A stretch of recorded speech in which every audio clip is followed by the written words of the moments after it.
Mari kita bersatu di dalam doa.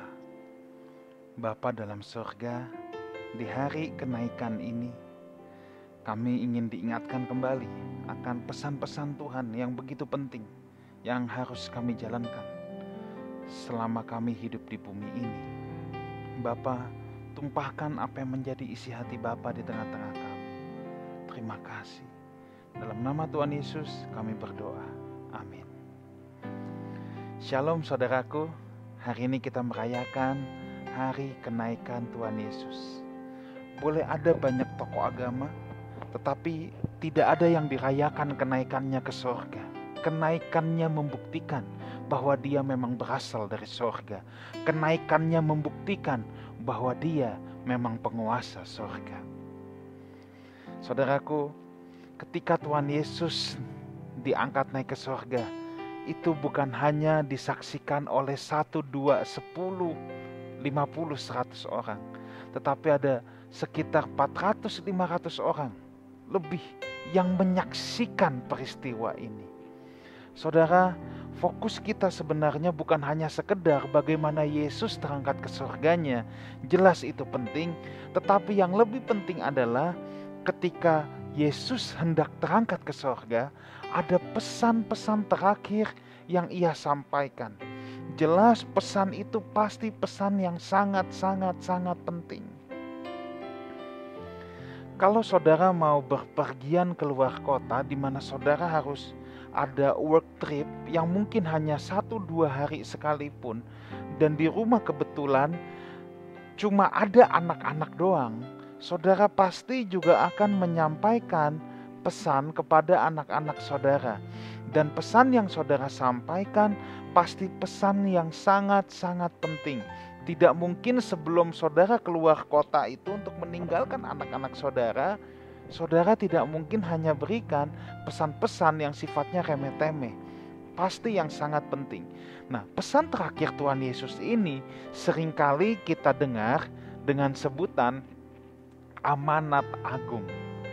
Memang kata amanat agung itu tidak ada letterlex ya dalam Alkitab, itu tidak ada saudara.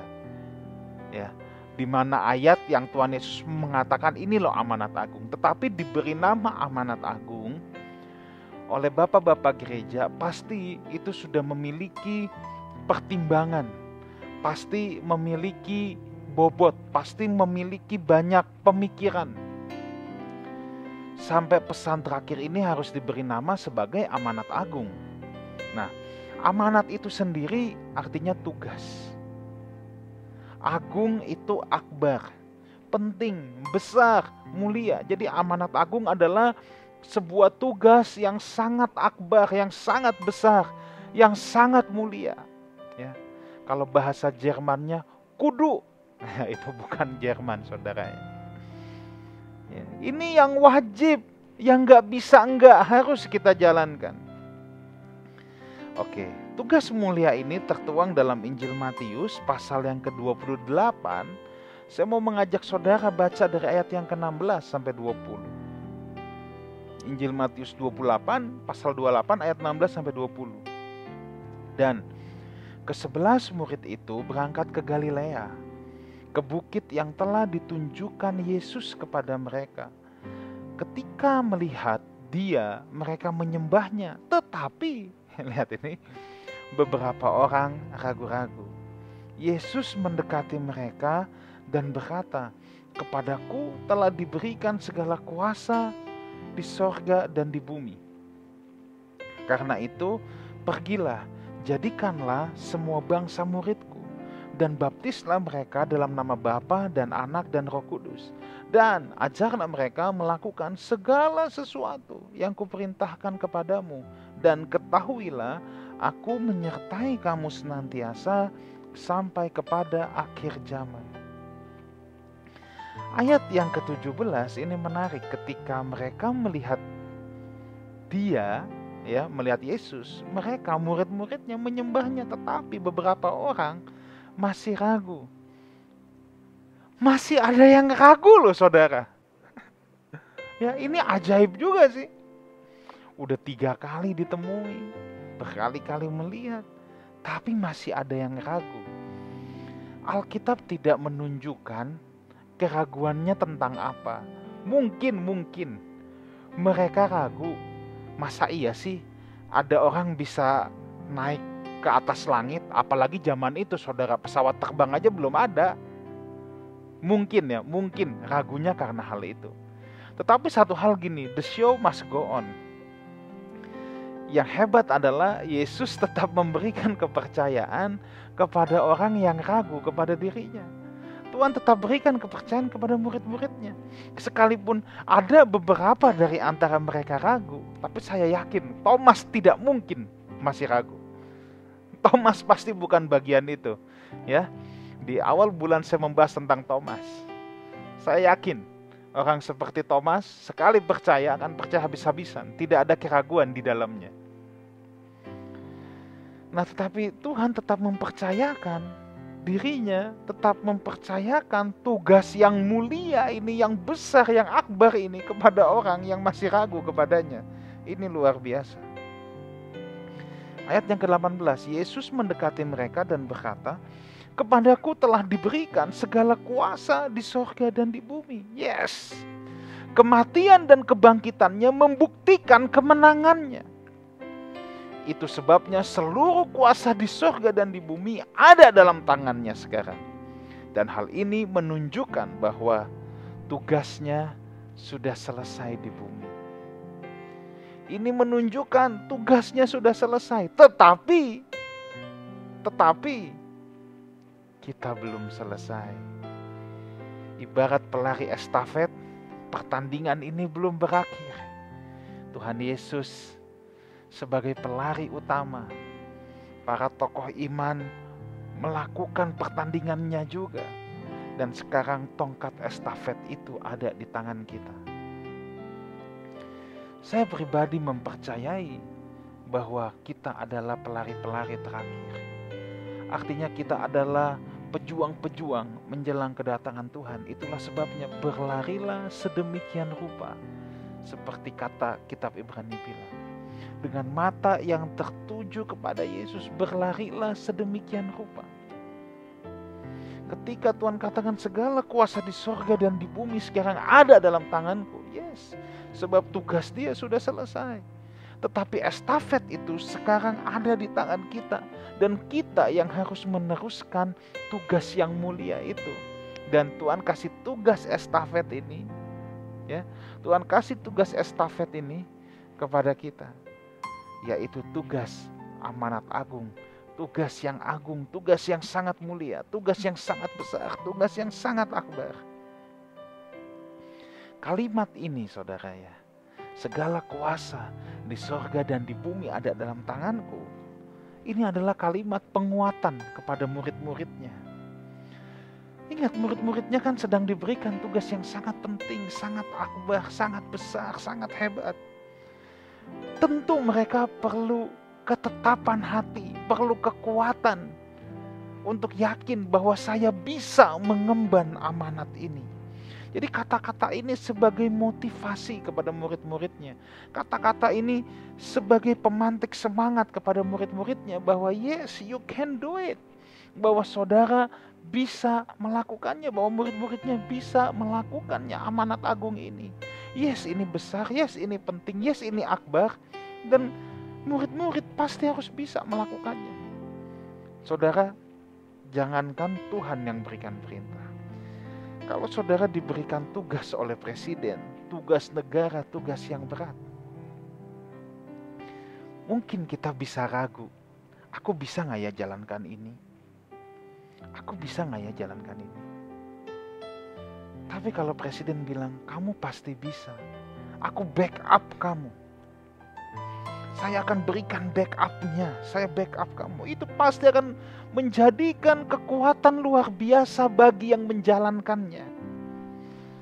Dan saya mau saudara mengetahui gini, bahwa Anda dan saya sebagai pejuang pelari terakhir ini, kita di backup oleh Dia, pemegang kuasa di bumi dan di surga.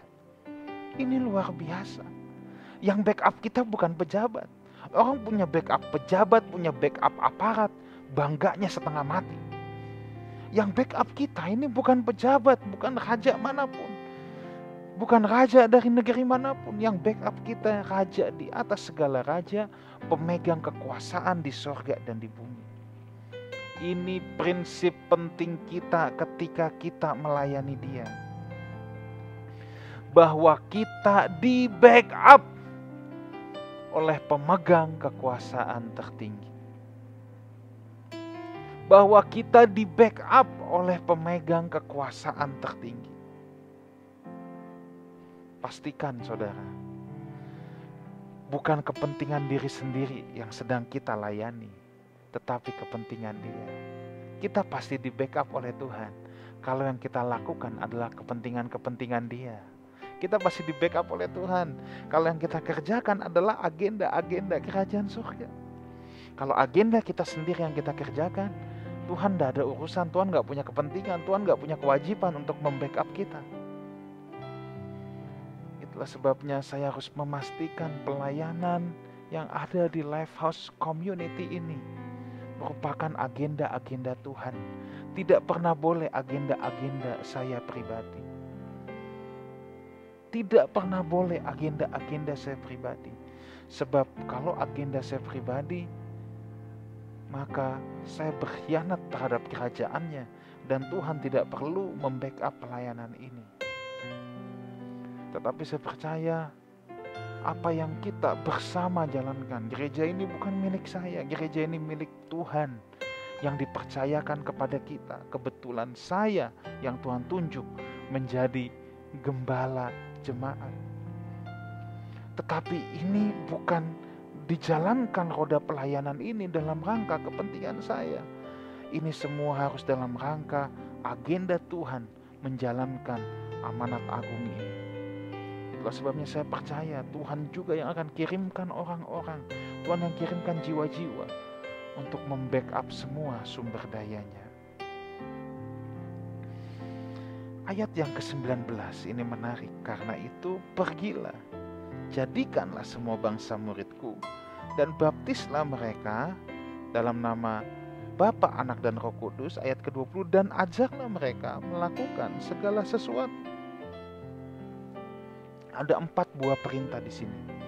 Perintah untuk pergi, perintah untuk menjadikan murid, perintah untuk membaptis, dan perintah untuk ajarlah. Jadi ada 4 perintah ya. Pergi, jadikan murid, baptis, dan ajarlah. Dari 4 perintah ini saudara, ini menarik. Kata pergi, baptis, dan ajar. Pergi, baptis, ajar. Itu bentuknya kalimat partisip. Partisip ya. Dan menjadikan murid adalah satu-satunya dari 4 ini yang berbentuk imperatif. Imperatif itu perintah. Singkatnya, saudara nggak perlu pusing-pusing belajar bahasa Yunani ya. Singkatnya gini, intinya perintah menjadikan murid ini dilakukan dengan cara pergi, membaptis, dan mengajar. Oke? Perintah menjadikan murid ini dilakukan dengan cara pergi, membaptis, dan mengajar. Tadi saya sudah katakan bahwa Tuhan sudah selesai. Sekarang tugas kita persis apa yang dilakukan tentang 4 hal tadi, itulah yang dilakukan selama Tuhan Yesus ada di bumi ini. Dan sekarang Dia sudah selesai, estafet ini diteruskan kepada saudara dan saya. Kita bahas satu-satu. Pergi. Pergi bicara pengutusan. Maksudnya apa, Pastor? Saya mau diutus ke pedalaman Papua atau kemana? Pedalaman NTT? Bukan itu maksud saya. Pergi memang bicara pengutusan. Setiap kita adalah orang-orang utusan. Maksudnya apa? Kita tidak dipanggil untuk memanasi bangku gereja. Ada orang yang karunianya cuma manasin bangku gereja. Tetapi kita tidak dipanggil untuk memanasi bangku gereja. Kita dipanggil untuk menjadi utusan, untuk pergi. Untuk apa? Pergi kemana? Pergi untuk menjadi berkat. Artinya apa? Dimanapun kita berada, kita adalah utusan Tuhan untuk menjadi saksi Kristus. Entah saudara pegawai, entah saudara pemilik usaha, entah saudara full-timer gereja, entah saudara pegawai pemerintahan, apapun yang saudara lakukan, saudara harus ingat ini bahwa kita adalah utusan. Utusan Tuhan itu bukan hanya saya yang berkhotbah, tetapi setiap saudara Lifehouse Family yang menyaksikan secara online pada kesempatan ini. Saudara semua adalah utusan Tuhan, utusan untuk menjadi saksi. Itulah amanat agung, makanya pergilah, bukan berkumpullah, tetapi pergilah. Pergilah. Gereja yang sehat adalah gereja yang mengutus jemaatnya. Itulah sebabnya sebagai gembala saya harus katakan, saya mengutus saudara semua untuk menjadi berkat dimanapun saudara berada. Saya mengutus saudara semua untuk menjadi saksi Kristus dengan apapun kehidupan yang saudara jalani. Baptislah mereka. Nah, baptisan ini bukan bicara teknis, saudara. Saya berkali-kali katakan ya, memang kalau saudara dibaptis di Lifehouse ya, kita akan lakukan dengan cara diselam. Tetapi intinya bahwa ini bukan urusan teknis. Saya tidak akan mau berdebat dengan orang yang baptis itu harus percik selam, pakai bendera, pakai ini, pakai itu. It doesn't matter. Tapi bagi saya, baptisan itu bicara mengajak orang untuk meninggalkan kehidupannya yang lama dan memberikan undangan untuk memiliki kehidupan yang baru. Itu inti baptisan. Jadi ketika Tuhan memberikan perintah ini, baptislah mereka, ini bukan sekedar persoalan teknis, walaupun ini juga penting. Saudara, dimanapun saudara berada, kalau saudara menyaksikan acara ini dan sementara kita memang belum berjumpa secara offline, tetapi kalau saudara merupakan jemaat virtual daripada Lifehouse Community dan saudara berada di daerah Jabodetabek, ya Jabodetabek, saudara, kalau saudara belum dibaptis, saudara harus memberikan diri saudara dibaptis. Sebab itu bagian dari perintah Tuhan. Itu bagian dari hal yang Tuhan perintahkan kepada kita untuk kita jalankan. Bahkan Yesus sendiri pun menjalaninya. Yes, baptisan itu sendiri adalah lambang. Adalah lambang. Lambang apa? Lambang kita meninggalkan kehidupan yang lama kita dan kita sekarang berjanji, berkomitmen kita mau memasuki kehidupan yang baru bersama Kristus. Baptisan itu adalah lambang di mana manusia lama kita dikuburkan dan sekarang bukan lagi aku yang hidup tetapi Kristus yang hidup di dalam aku. Baptisan itu lambang. Tetapi itu perlu untuk kita jalankan. Kenapa? Kenapa perlu? Kita mau mentaati apa yang menjadi perintah Tuhan. Kenapa perlu? Itu untuk mengingatkan kita bahwa manusia lama kita itu perlambangan. Tetapi ada kalanya lambang pun penting. Ya. Misalnya lambang negara. Yes, itu cuma lambang. Lambang negara Indonesia burung Garuda, bukan burung Garuda hidup, gambarnya doang. Tetap itu penting. Ya, sebab lambang itu bisa mewakili saudara ya. Lambang mewakili eksistensi kita. Jadi ketika orang percaya menyerahkan dirinya dibaptis, ini peristiwa yang sangat penting. Itu perlambangan manusia lamanya mati. Tetapi yang saya mau katakan di sini ya, bahwa baptisan adalah intinya amanat agung ini bukan sekedar kitanya dibaptis, itu mah udah harus. Tapi amanat agung yang berkata baptislah mereka, itu bicara bagaimana bukan hanya diri kita sendiri, tetapi kita harus mengajak orang lewat hidup kita, lewat pelayanan kita, kita mengajak orang untuk meninggalkan kehidupan yang lama dan memasuki kehidupan yang baru. Percayalah, kekristenan tidak pernah menjadi egois. Kekristenan tidak pernah menjadi agama yang cuman berpikir I, me, and myself. Tetapi kekristenan adalah jalan kehidupan. Kekristenan bukan agama, kekristenan adalah jalan kehidupan. Ketika kita bertemu dengan jalan kehidupan itu, maka amanat agung Tuhan Yesus bahwa kita harus mengajak orang untuk ikut masuk ke dalam jalan kehidupan itu. Jadi ini bukan soal teknis, tetapi bagaimana kita mengundang orang untuk bisa juga hidup berpindah dari gelap kepada terang. Lalu dikatakan di sini, ajarlah segala sesuatu yang kuperintahkan kepadamu. Apa yang harus diajarkan, saudara? Apa yang harus diajarkan?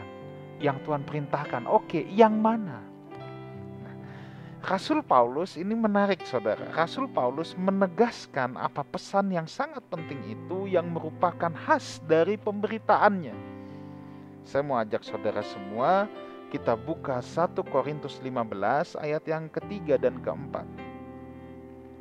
Apa sih yang penting itu yang harus kita ajarkan? Lihat ayat 3 dan 4.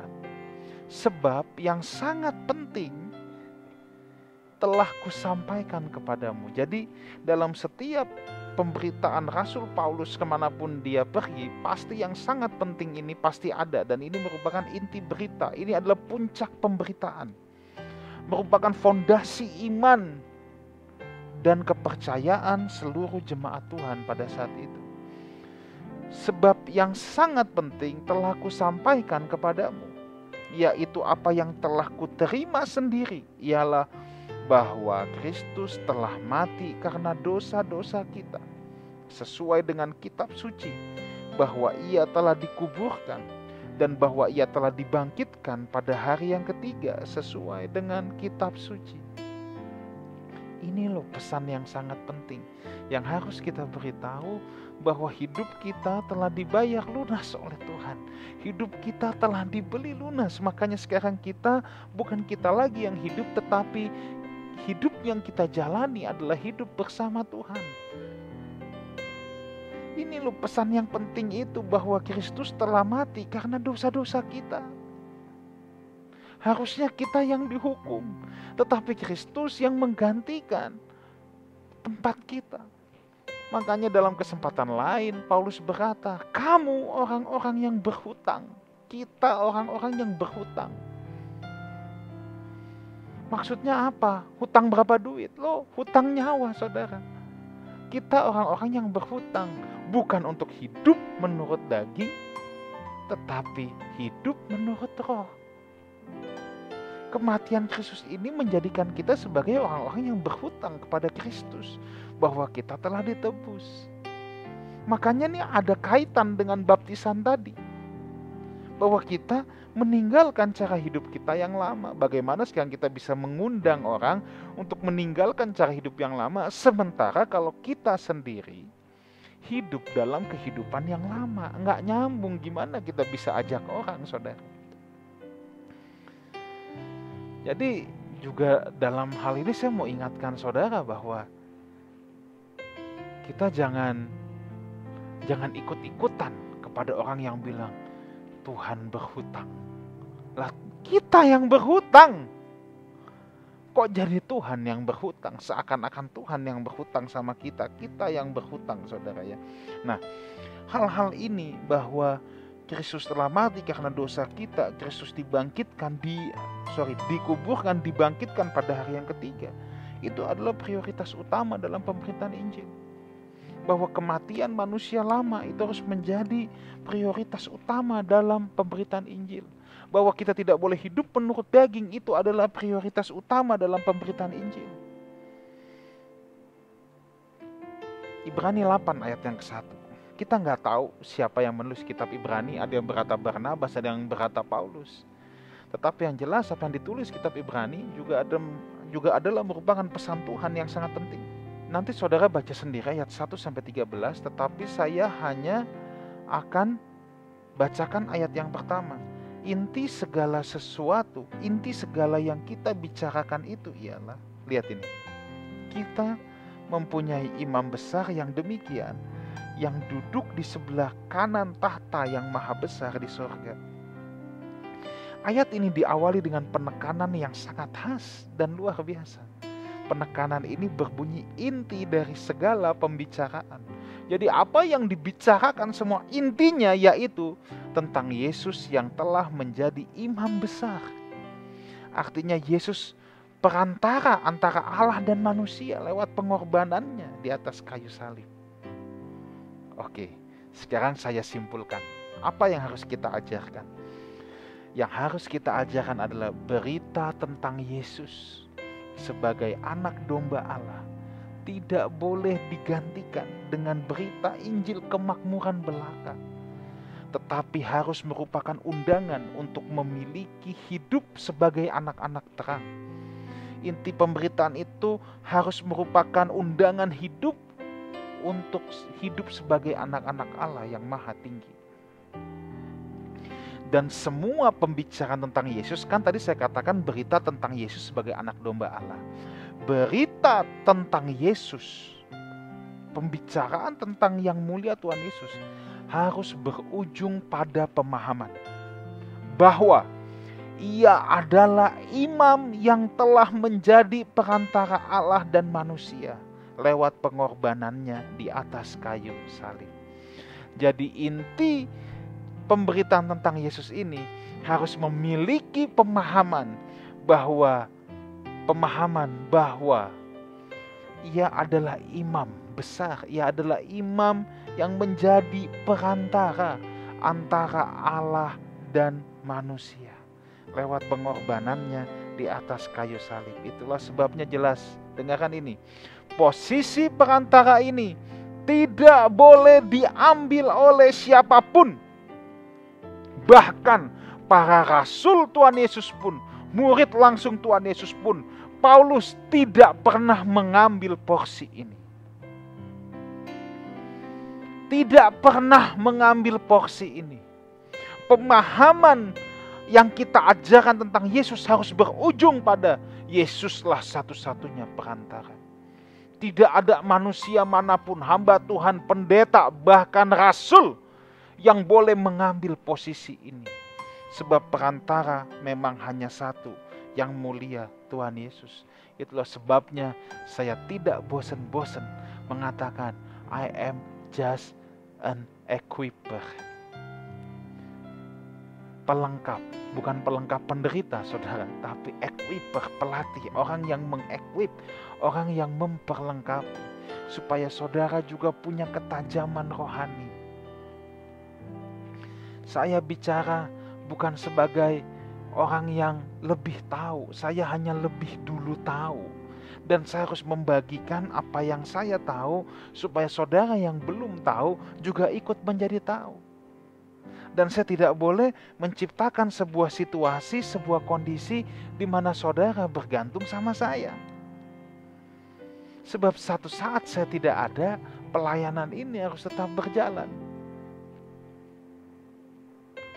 Saya tidak boleh mengesankan diri, menempatkan diri sebagai calo broker antara saudara dengan Tuhan. Gak boleh. Sebab perantara kita hanya Tuhan Yesus. Itu sebabnya saya lebih tertarik mendewasakan. Itu sebabnya saya lebih tertarik untuk membuat saudara juga memiliki ketajaman rohani daripada sekedar mari saya doakan. Gak salah saudara minta didoakan. Gak salah. Tetapi yang lebih penting daripada itu adalah saudara harus menjadi dewasa. Makanya isi amanat agung ini adalah diajar. Kenapa orang diajar? Supaya mengerti, supaya memahami, supaya menjadi dewasa, supaya bisa mengajar orang lain. Setiap kita itu bisa mengajar saudara. Nah bedanya kalau saya mengajar lewat mimbar, saudara bisa mengajar lewat banyak hal. Mungkin saudara tidak mengajar lewat mimbar, tetapi saudara juga tetap punya tugas yang sama dengan saya, yaitu mengemban amanat agung, yaitu menjadikan murid. Nah, mengajar itu salah satu sarana untuk menjadikan murid. Mungkin saudara tidak mengajar di atas mimbar seperti saya, tetapi saudara bisa mengajar lewat hidup saudara. Saudara bisa mempertajam orang lewat hidup saudara. Dan itulah yang harus kita kerjakan. Ya, jadi perantara ini tidak boleh diambil oleh siapapun. Saya lebih tertarik untuk mendewasakan saudara daripada obral doa, daripada hanya sekedar berkata mari saya doakan. Tentu saya senantiasa berdoa buat saudara. Tetapi yang lebih penting daripada itu, saudara memiliki ketajaman. Dan amanat agung ini ditutup dengan begini, ayat yang ke-20. Dan ketahuilah aku menyertai kamu senantiasa sampai kepada akhir zaman. Tugas mulia ini, tugas yang agung ini ditutup dengan janji penyertaannya. Kenapa ia berani berjanji menyertai? Sebab memang dia yang berkuasa di sorga dan di bumi. Dan penyertaan ini hanya berlaku untuk orang-orang yang mengemban tugas kerajaannya. Seperti perumpamaan yang saya sampaikan tadi, kalau presiden katakan saya backup kamu untuk menjalani tugas ini. Yes, kamu di backup kalau kamu menjalani tugas negara. Kalau yang kau jalankan adalah agendamu sendiri, sorga tidak akan membackup. Ada banyak orang yang berpikir penyertaan Tuhan itu menjadikan Tuhan sebagai security 24 jam. Itu salah, saudara. Tuhan bukan petugas security kita, tetapi penyertaan Tuhan adalah penyertaan sampai kepada akhir zaman untuk kita melakukan tugas memuridkan bangsa, untuk kita melakukan tugas mengundang, mengajak orang lain hidup keluar dari kegelapan kepada terang untuk memiliki hidup yang baru. Lifehouse Community, Lifehouse Family yang saya kasihi, kiranya di hari kenaikan ini kita diingatkan kembali bahwa kita punya tugas yang sangat penting, tugas yang sangat mulia, tugas yang sangat agung. Dan jangan khawatir, jangan takut. Untuk menjalankan tugas ini, kita di backup dari sorga. Kita di backup oleh Tuhan kita Yesus Kristus yang empunya segala kuasa di bumi dan di sorga. Tuhan Yesus menyertai kita semua. God bless you all. Mari kita berdoa. Bapa dalam sorga, hamba-Mu berhenti berkata-kata, tapi aku berdoa Tuhan, segala sesuatu yang disampaikan pada kesempatan ini, Tuhan sendiri yang matraikan dalam setiap hati anak-anak-Mu. Terima kasih Bapa, terima kasih. Dan sekarang angkatlah kedua belah tangan-Mu. Kita bangkit berdiri, angkat kedua belah tangan-Mu dan terimalah berkat Tuhan. Biar kiranya berkat dari Allah Bapa, cinta kasih karunia dari Tuhan kita Yesus Kristus, penyertaan persekutuan yang indah dan yang manis dengan Roh Kudus menyertai kita dalam kita melaksanakan amanat agung ini sampai kesudahan zaman, sampai Tuhan Yesus datangi kembali yang kedua kalinya menjemput orang-orang yang hidup sepadanan dengan kebenaran Injilnya. Sama-sama kita katakan amin. Tuhan Yesus menyertai kita semua. Selamat menjalankan amanat agung Tuhan Yesus.